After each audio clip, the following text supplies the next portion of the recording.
What is up, you guys? Razor here, and let's make your game look as good as possible, as fast as possible. I'll walk you through all these settings.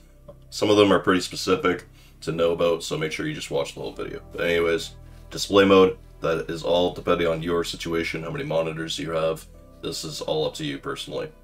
And then obviously, choose your correct monitor. For graphics quality, we now have Ultra and Extreme.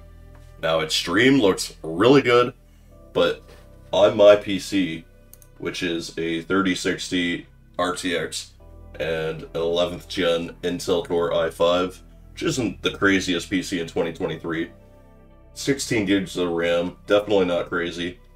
I pull around like 190, 100 frames on Extreme. Looks really good, so if you're like trying to make like a cinematic video, switch to that for a bit. But Ultra's the wave. I can pull 240 FPS on Ultra, no problem.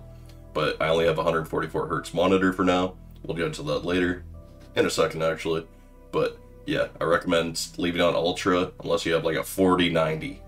Like you need a extreme PC to run the beta, to run the extreme beta mode on max FPS. I don't even know if it's possible, but it's dope. Frame rate, if you have a 240 Hz monitor, turn this to very high and you'll get it. But since I only have 144 Hz and I don't want screen tear, I leave it on high, and it caps it right at 144, so it's perfect. The most important setting here is bright. Bright should be called fresh in my opinion, but make sure you choose bright. That's the best looking one. As you can see here, even in the pictures, it's the most colorful color correction, or filter, whatever you want to call it. This update specifically makes this a necessity now. All the other ones kind of look like poo. Default's okay, but make sure you turn this on. If you're streaming, especially turn this on. Brightness, turn it down to 45, maybe even 40. It'll look pretty good and it won't blast your eyes because it's going to be very bright no matter what you use. So make sure you turn that down. Keep this off. Anti-aliasing, like if you have a really good PC, this game honestly can handle it and like have max frames, but I safely just keep it off. This will make your game look better. It'll just make everything a little more detailed. And if you're not running max FPS, just turn this down to 8 times. And same thing, like if you're still not pulling it, just turn it down a bit. But it shouldn't cause a crazy amount of FPS drop, especially in this game. No need for sun shadow detail, no need for reflections.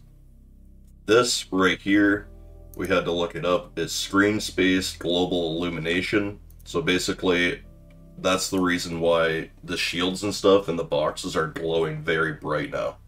If you like that, keep it on. And if your FPS is not being affected by it, keep it on. But if your performance is being affected, just turn it off. It's not a necessity. It's not necessary at all. It looks pretty cool. Rendering scale, if you turn it down, basically it's just going to make your screen look like it's a lower resolution. So just keep this 100. Unless your PC's just dying, this will help you pull more frames. Turn off vertical sync.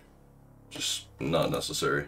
Field of view, I like it on max. It took me a few games to adjust to it, but I recommend going from 80 to 90. It's not a huge, like at first it feels like a big difference, but it's definitely worth it in my opinion. And there you have it. Those are the graphics.